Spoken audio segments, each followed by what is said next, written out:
Colorado Territory, 1883. Clara Bennett stood in the yard of the farm that was no longer hers, watching a man from the bank nail a notice to her own front door. The notice said the land would be auctioned in the spring. It did not say what she was supposed to do until spring. Her husband, Joseph, had been dead 11 months. A wagon accident on the Denver road, quick and senseless, the kind of death that leaves no one to be angry at and nowhere to put the anger anyway. He had left her 40 acres, a mortgage he'd taken out the year before without telling her the full size of it, and a debt that had eaten the harvest, then the livestock, then, this October, the house itself. She had nowhere to go. Her own family was back in Ohio, 3 states and more money than she had. Joseph's people were scattered or gone. She had a trunk, a good wool coat, $61 sewn into the lining of her second-best dress, and a first frost already silvering the grass that morning. She was 31 years old, and she had learned in the last 11 months exactly how quickly a life can be taken apart. She walked into town that afternoon and asked at the boarding house. Full, Mrs. Yates told her, kindly enough, and would be full clear through spring, on account of the railroad crew wintering over. She asked at the church. The reverend was sympathetic and had no room to offer, only sympathy, which did not keep a person warm. She was standing outside the mercantile in the particular stillness of a woman doing arithmetic she already knows will not work out, when a man's voice said, "Mrs. Bennett?" She looked up. Samuel Reed ran the Circle R, 4 miles north of town. Good land, a herd he'd built up slow and careful over 15 years, and a daughter, May, 8 years old, who took after her mother in the eyes and after Samuel in the stubbornness. His wife had died of fever when May was 3. He had raised the girl alone since, with help some seasons from his sister Ruth, who lived 2 farms over and came when she could. He knew Clara Bennett a little, the way a small town knows anyone. Knew Joseph had died, knew the bank had been circling the Bennett place since summer, had heard that same morning from Mrs. Yates herself that the widow had nowhere for winter. He had not planned to say anything to her about it. He told himself, walking into town for feed, that it was none of his business.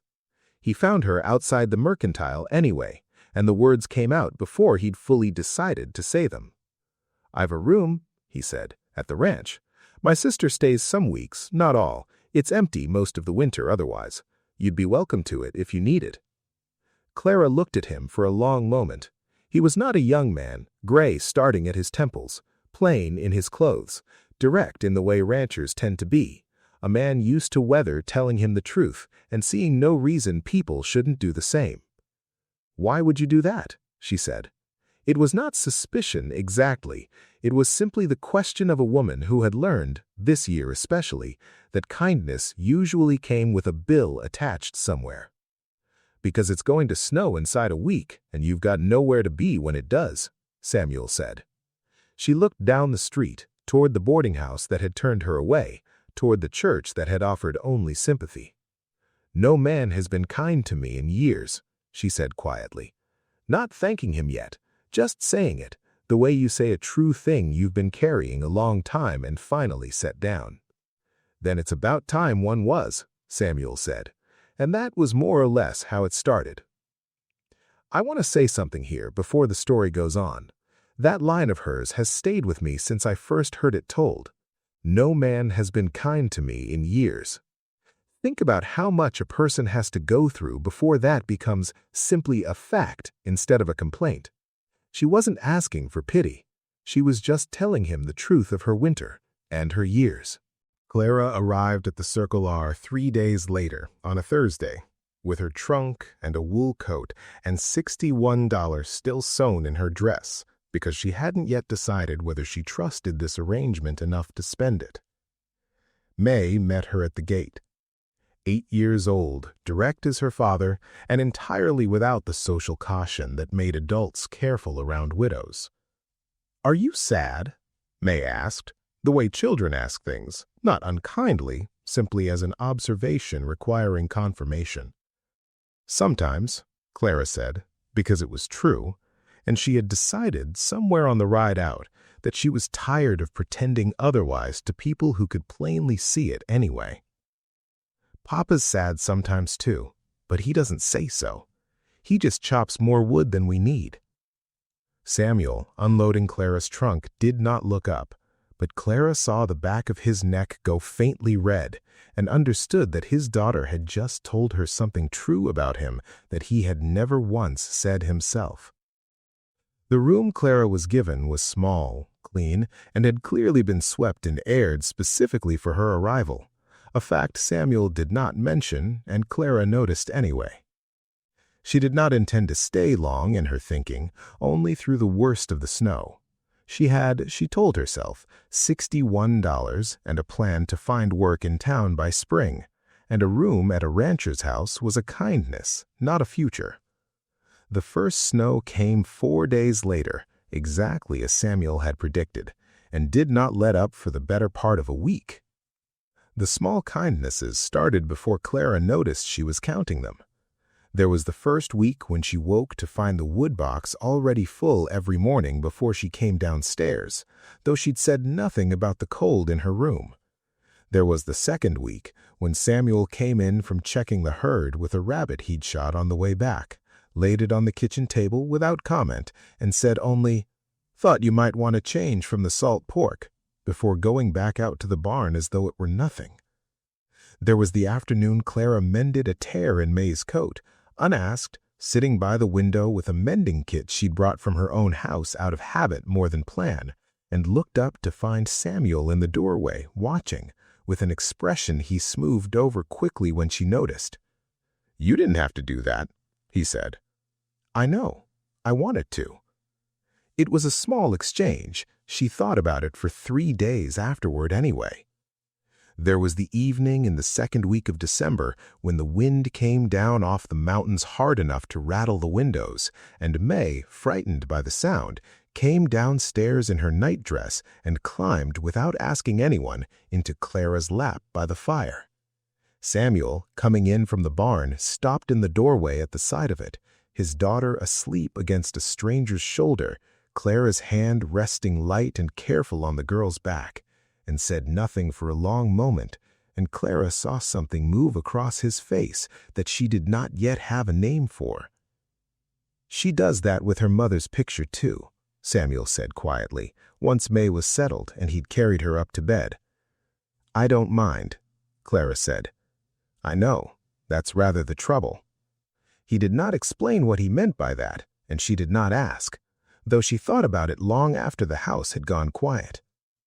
There was the day Clara found, folded at the bottom of her trunk, the quilt Joseph's mother had made her for a wedding gift 8 years before, the one object she had carried out of the ruin of her old life that had nothing to do with debt or land, only with being wanted once by a family that no longer existed. She had not unpacked it in 11 months. She unpacked it now on the Circle R spare bed, and sat with it in her lap for a long while before she could bring herself to spread it out. Samuel found her there, door open, and did not ask about the quilt. He only said, "That's a fine piece of work," and left it at that, which she was more grateful for than she could have explained to him.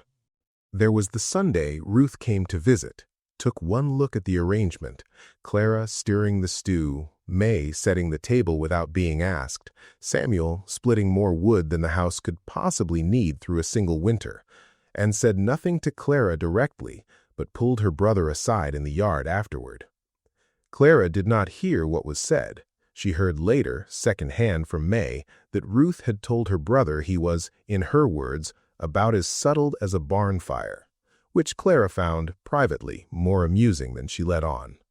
There was the week in late January when the cold turned bitter enough that Samuel drove into town twice on consecutive days, first to fetch a doctor when May came down with a fever, then again the following morning for the particular tonic the doctor recommended, though it meant leaving his herd unattended in weather that would have kept most ranchers close to home.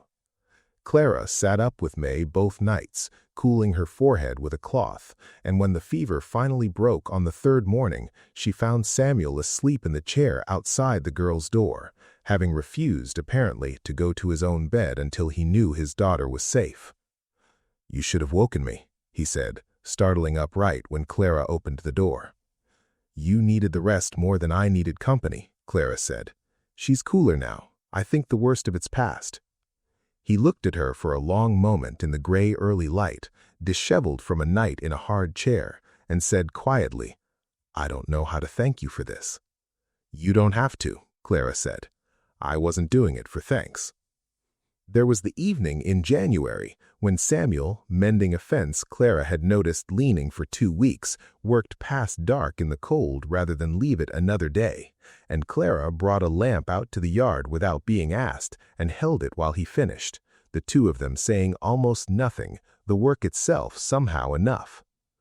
"You didn't have to stand out here," he said, breath fogging in the cold. "I know," Clara said, echoing his own words back to him, and saw in the lamplight something close to a real smile.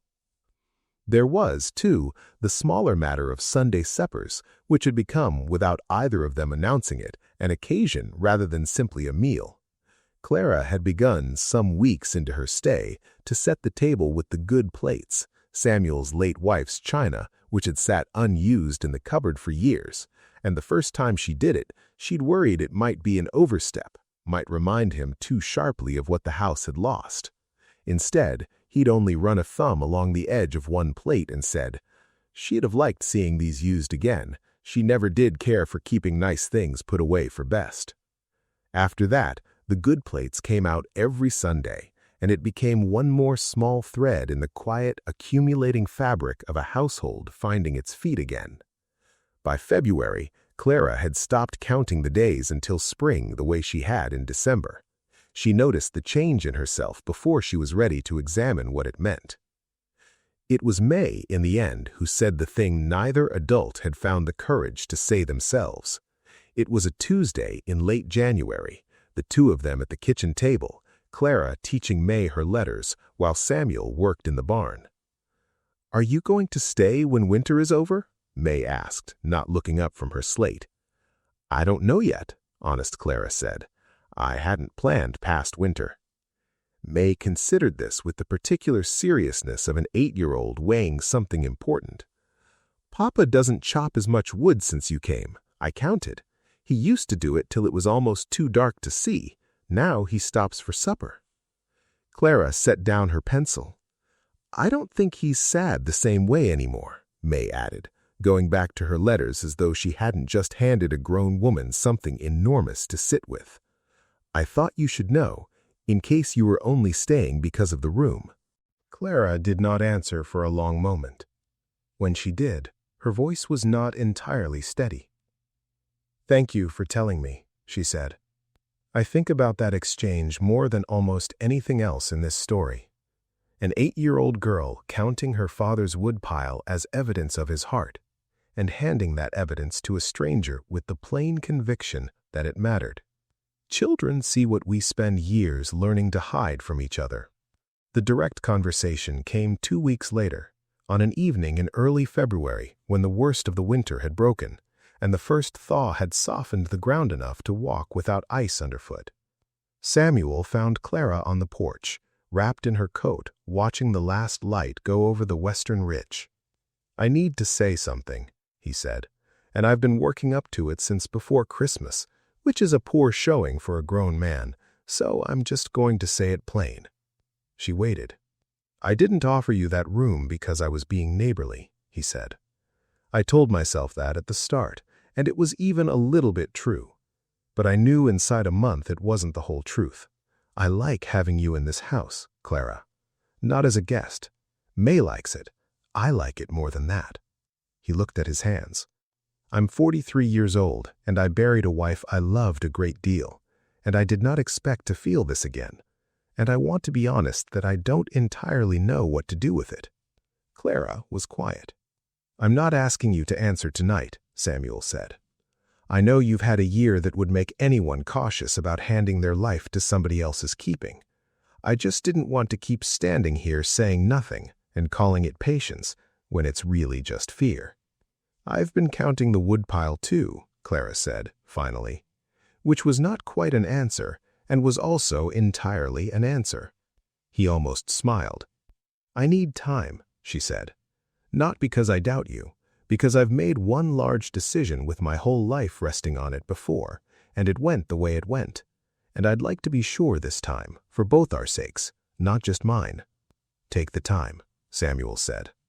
"I've waited this long without saying anything. I can wait a while longer having said it." The complication arrived as complications do, wearing a respectable face. His name was Walter Ashby, a widower himself, comfortably established with a dry goods business in town, and he had heard, as everyone in a small town eventually hears everything, that the widow Bennett was staying out at the Circle R. He called on her directly, in town on a Thursday in late February, with the easy confidence of a man who has been told by enough people that he is a sensible match that he has come to believe it without much further examination. "I won't waste your time or mine," Walter said, over coffee at the hotel, in a voice Clara recognized immediately as the voice of a man discussing a transaction rather than a courtship. "You need a settled situation. I need a mother for my 2 boys and a hand running the house. I own my business outright. There'd be no uncertainty in it, Mrs. Bennett. I think we'd suit well enough, and suiting well enough is more than most marriages start with." It was not unkind. It was not, in its own flat way, even wrong. It was simply practical in a manner that made Clara's chest go tight with something she hadn't expected. Not attraction, not even distaste, but the particular ache of being offered exactly what she had told herself 11 months ago she should be grateful to find at all. Safety, without the risk of ever wanting something and losing it again. "I need to think on it," she told him, which was true. Walter called again 3 days later, this time at the Circle R itself, having apparently decided that a second, more personal visit might tip her decision his way. He was perfectly polite to Samuel, who received him with the careful courtesy of a man who understood exactly what the visit meant and had no intention of making a scene about it in his own yard. "I only want what's best for Mrs. Bennett," Walter said to Samuel, not unkindly, as Clara walked him back to his buggy. "A boarding arrangement is a fine kindness, but a woman in her situation needs a settled name, not a spare room." "She'll decide that for herself," Samuel said evenly, though Clara saw his jaw tighten at the phrase "spare room," as though the word had cost him something he wasn't ready to name aloud. She thought on Walter's offer for the better part of a week. She thought about the $61 still sewn in our dress, and what it would mean to never again do that arithmetic not once in the rest of her life if she married a man who owned his business outright.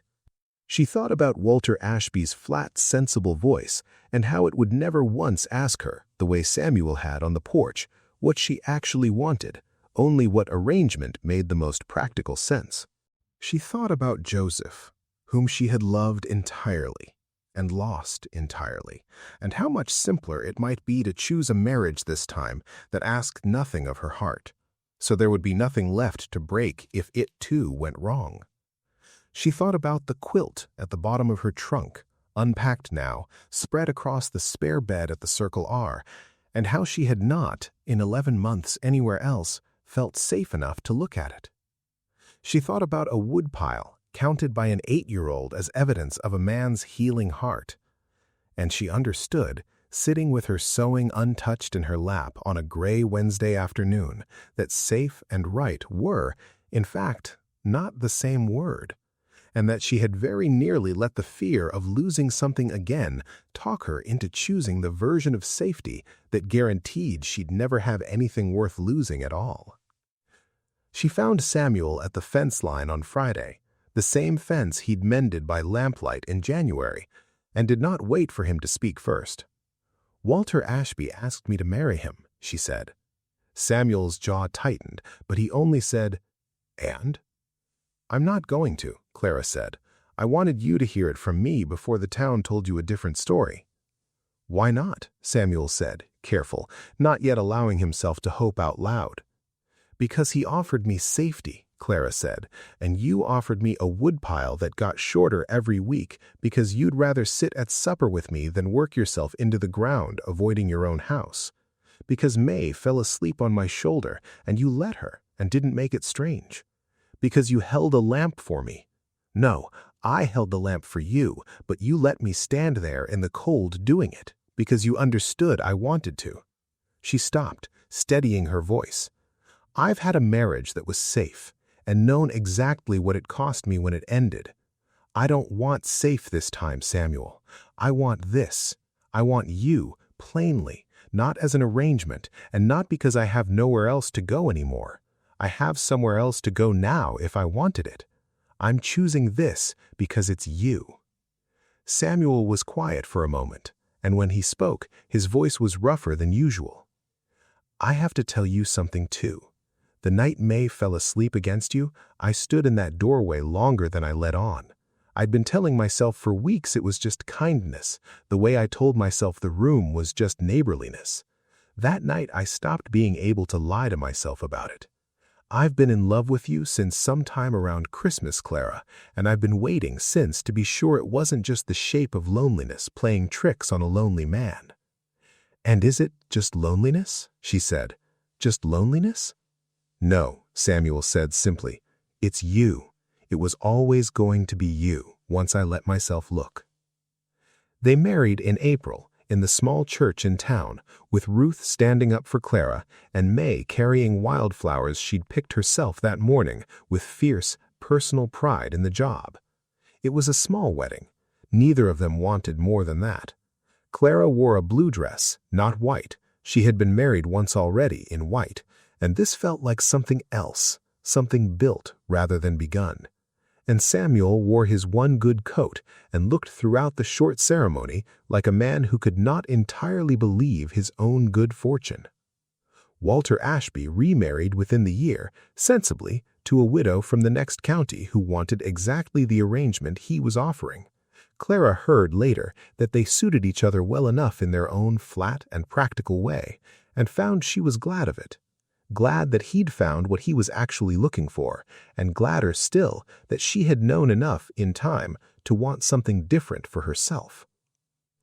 2 years later, on an October evening much like the one that had started this whole story, Clara stood in the kitchen of the Circle R, her kitchen now in every way that mattered, and watched through the window as Samuel and May, 10 years old now, worked together mending the same fence line by the last of the daylight, the way they did most evenings when the weather allowed it.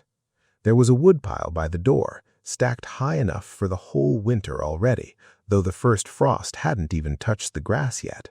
Clara had brought that quilt of Joseph's mother's out again that autumn, not out of grief, but because it was warm and well made and there was no reason a good thing should sit folded at the bottom of a trunk simply because of where it had come from. It lay now across the foot of the bed she shared with Samuel, one more object in a house that had, over 2 years, filled itself gently with things that mattered.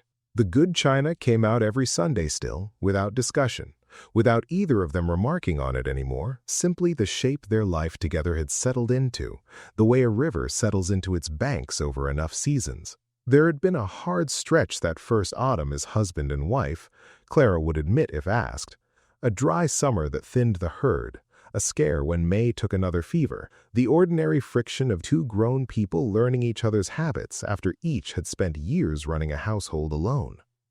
But none of it had shaken what they'd built, because none of it had been built on the hope that hardship would simply stay away. It had been built, from the very first winter, on the plain understanding that hardship would come regardless, and that neither of them intended to face it alone again. May came in first, cheeks red from the cold, and told Clara at some length about a fence post that had needed replacing and how she had held it steady while her father set it. She was, Clara thought, watching her, becoming exactly the kind of plain, direct person her father was, the kind who noticed a shrinking woodpile and knew precisely what it meant, and said so. Samuel came in behind her, stamping snow that wasn't there yet off boots out of habit, and caught Clara's eye across the kitchen the way he still did most evenings, as though he were checking, every single time, that she was really there. She was. I've thought a great deal telling you this story about that line of Clara's, "No man has been kind to me in years," and what it cost her to say it out loud to a near stranger outside a mercantile on the worst day of a very hard year. It's a small thing, kindness, until you've gone without it long enough to know exactly how large it is. Samuel Reed didn't offer Clara a grand rescue. He offered her a room and firewood and the simple decency of not making her feel like a burden for needing either. Everything real between them grew out of that plain, unglamorous ground. I think that's true more often than we admit. The big declared love stories make for fine telling, but most real ones start exactly like this one did, with an ordinary kindness, offered by someone who wasn't sure yet what it would become, to someone who had nearly forgotten that kindness like that still existed in the world. Thank you for spending this evening with me and with Clara and Samuel. If their story kept you company tonight, that's all I ever hope for in the telling. Until next time, keep listening.